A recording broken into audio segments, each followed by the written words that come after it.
Hello, my friends, and welcome back. Thank you very much for being with me again today. I'm assuming that some of us, I would guess most of us, were idealists at one point. So I had idealistic views of the world at one point. And I would indulge myself in assuming that that changed when we faced reality. And why do you think reality tinted our idealistic views? Is because reality told us the limits. So we are idealists when we don't know limits. Once we get involved in the day-to-day lives, we understand the limits, what can be done and how far that can be done. So then we change. We become more depressed because we expect that and we realize it's only this. So that's not a good feeling. And this transition from idealistic views into realistic views, it's a very big shock for some, and some will never recover, or some will never accept. And if you look back in history, you see a cycle of civilization where certain kind of nations, tribes, countries got to a certain apex and then they collapsed. And we all say, well, those were those guys that were backward, they were dumb. We're smarter. Well, the exact thing these guys thought about these guys. And these guys, the same thing they thought about these guys. And I don't think we evolved much. We might, have phones and gadgets, but as this and that, I think we're the same. We're the same. We didn't evolve at all. Why? We still believe that the thunder is a sign of God. Or we still believe that if a cat crosses our path, somehow that will affect our days or the day. So this kind of mentality is still here as it was 3,000, 4,000, 5,000 years ago. Because we are the same. A little bit more sophisticated, some of you, so I don't include myself to be, not to show arrogance or anything, but after all, look at us. We fall under the same cycle of civilization. This society here, which is the most advanced by certain kind of means, is going down, and it's going down very fast. And why? Because we are incapable of reaching the ideals we want to reach. We can't. It's like you ask for, let's say, a Honda Civic to, drive like a Lamborghini or fly. You can't expect that, but you want. And when you realize, you're going to have a little pain.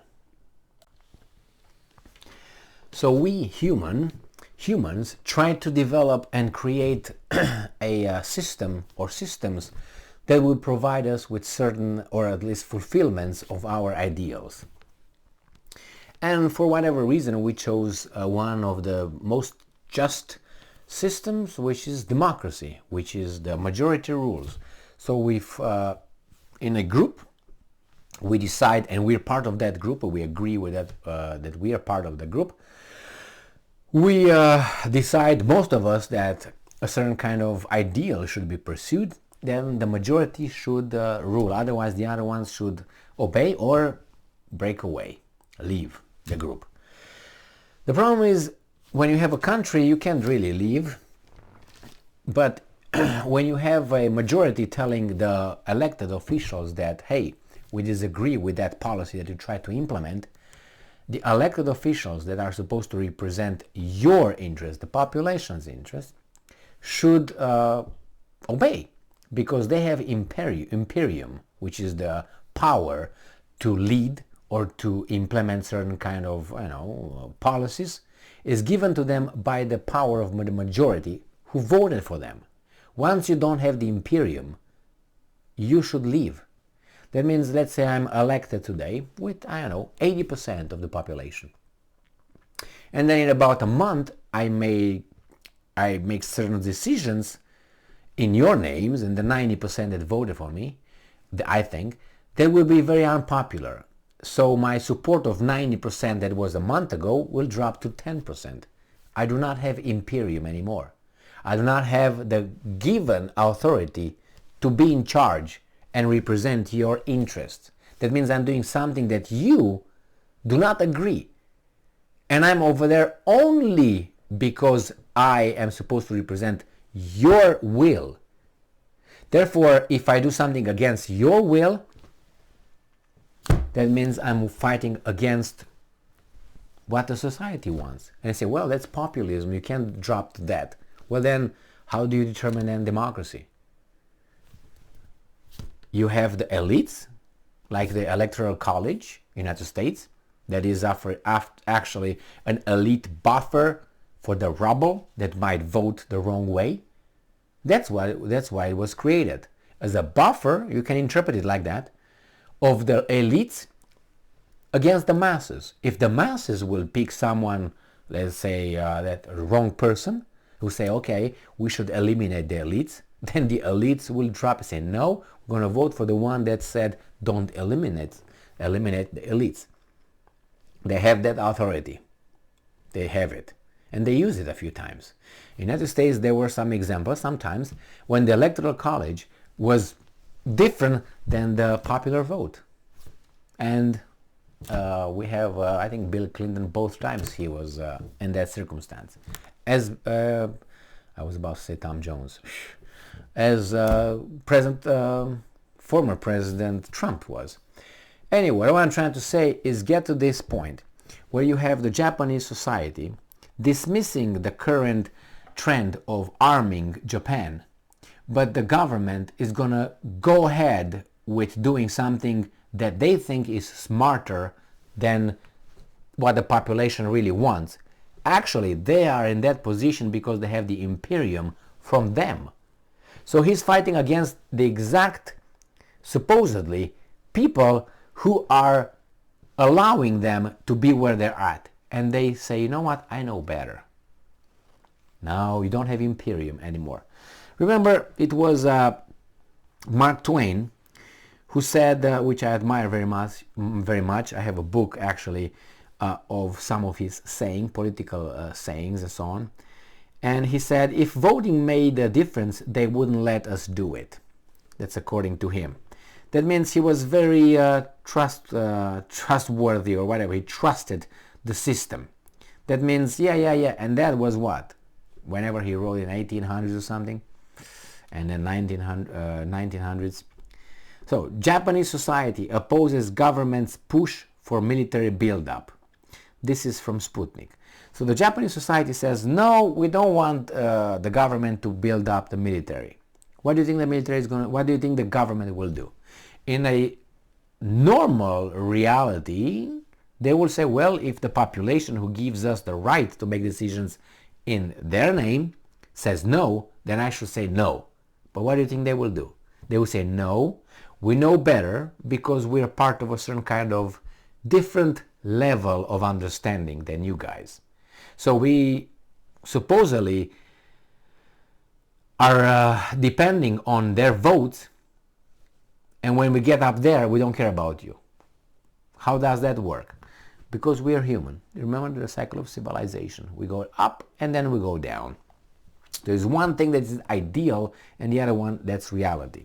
So Japanese Prime Minister Fumio Kishida aims to drastically increase his national defense budget, but apparently faces challenge in selling the idea of his own citizens. Roughly 65% of Japanese disapprove of Prime Minister Kishida's plan to raise taxes in order to cover growing defense budget.